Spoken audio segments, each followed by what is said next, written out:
No final da Idade Média, um homem intrigante, misterioso e sedutor utilizava de seus dotes físicos para conseguir muito dinheiro de forma não convencional para a época. Esse homem era John Raichner, ou simplesmente Eleonor.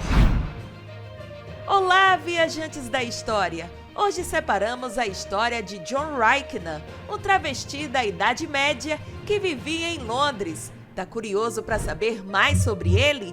Então já deixa seu super like e se inscreve. Agora, sem mais demora, vamos ao vídeo.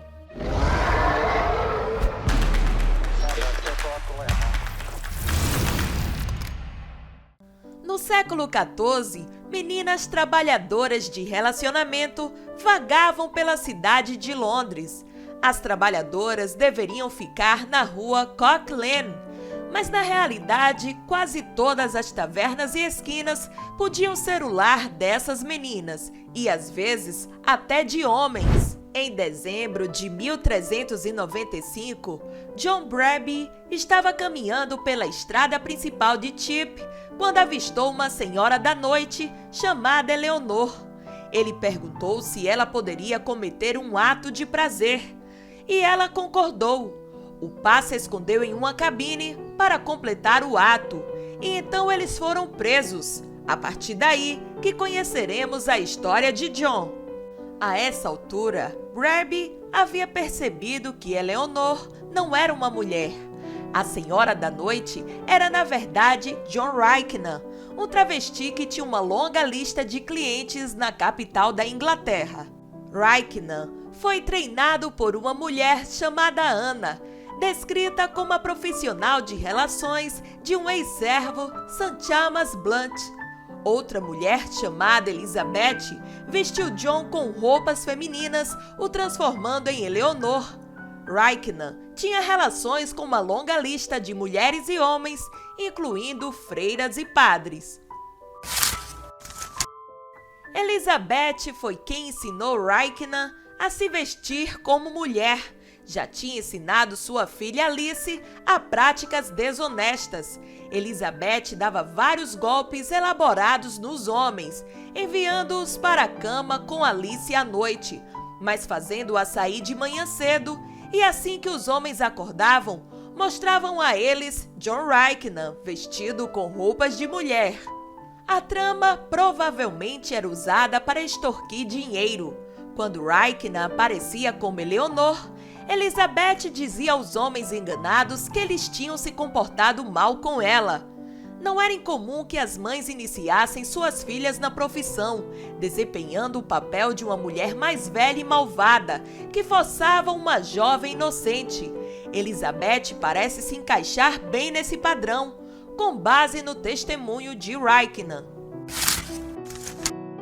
Entre os muitos clientes com quem Raichner dormia, ele citou o irmão Michael e irmão John, dois franciscanos que lhe deram um anel de ouro em troca. Ele também dormiu com um frade carmelita e 6 homens estrangeiros, juntos com 2 franciscanos. E uma vez Raichner encontrou-se com 3 capelães atrás da igreja de Santa Catarina, perto da Torre de Londres, onde eles tiveram relações. O clero representava cerca de 20% dos clientes nos bordéis em Dijon, na França. E na Inglaterra, isso não era muito diferente, pois o celibato era uma regra relativamente recente. Durante os primeiros 1000 anos do cristianismo, os padres eram livres para se casar, ter filhos e se envolver em relacionamentos físicos. A Igreja Católica não declarou oficialmente que os clérigos deviam ser celibatários e não podiam se casar até o século XII, depois do Concílio de Latrão. John Raichner não escolhia seus clientes. Ele muitas vezes teve encontros vestido de homem com freiras e também com muitas mulheres, tanto casadas quanto solteiras. Mas ao contrário dos sacerdotes que pagavam Raichner, ele aparentemente não cobrava dinheiro das mulheres. Tomás de Aquino, Um dos mais importantes teólogos medievais e santo argumentou que a profissão proibida era necessária para prevenir pecados ainda maiores. Tomás de Aquino usou a analogia de um esgoto em um palácio. Sem o esgoto, o prédio transbordaria de poluição. Ou, como ele disse, tire as profissionais de relações do mundo e você o encherá de sodomia. As trabalhadoras eram necessárias para evitar que os homens se envolvessem com outros homens.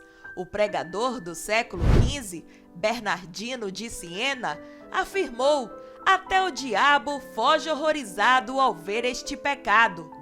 Pessoas consideradas culpadas de sodomia podiam ser queimadas nas estacas, embora essa punição fosse rara, mas também era uma reivindicação feita aos inimigos políticos para manchar sua reputação. Pelo menos um estudioso sugeriu que a história de John Raichman não é verdadeira. O Dr. Jeremy Goldberg diz que toda a história pode ser uma sátira política dirigida ao rei Ricardo II. O próprio nome de Raichman pode ter feito referência a Ricardo. Goldberg argumenta: temos aqui uma forte sugestão de que Raichman deve ser lido como uma paródia de Ricardo. Além disso, Raichman afirma que foi treinado por uma profissional de relações chamada Ana, que era um nome comum na Inglaterra naquela época. A Ana mais famosa foi Ana da Boêmia, a esposa recentemente falecida de Ricardo II, além de que ele também era considerado afeminado. Em 1399, o historiador da corte, Jean Froissart, escreveu que os londrinos dificilmente conseguiam mencionar seu nome sem acrescentar: maldito seja o sodomita. Toda a história de Raichman pode ter sido um ataque ao rei, pitando-o como uma profissional de relações que se vestia de mulher e dormia com homens. Ou pode até ser verdade. Haviam milhares dessas profissionais em Londres no século XIV, atendendo a todos os tipos de clientes, incluindo os padres. O documento que registra o testemunho de John Raichman não diz qual foi a sentença contra ele, mas uma pista aponta para a verdade na história de Raichman.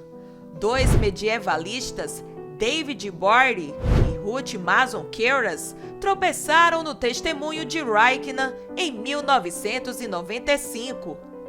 Ele tinha sido enterrado em uma coleção de fundamentos de Londres, a maioria dos quais incluem longas descrições dos casos. No entanto, a descrição do caso de Raichman era breve. Examinando os dois homens acusados de imoralidade, um deles teve relações com várias pessoas, homens e mulheres, incluindo membros de ordens religiosas. Os medievalistas disseram: até onde sabemos, a única documentação legal de homossexualidade e travestismo na Inglaterra do final da Idade Média. Então, você já tinha ouvido falar dessa história? O que você achou? Comente aqui embaixo. E não saia desse vídeo sem deixar seu super like e se inscrever no canal. Um forte abraço! Nos vemos no próximo vídeo. Tchau!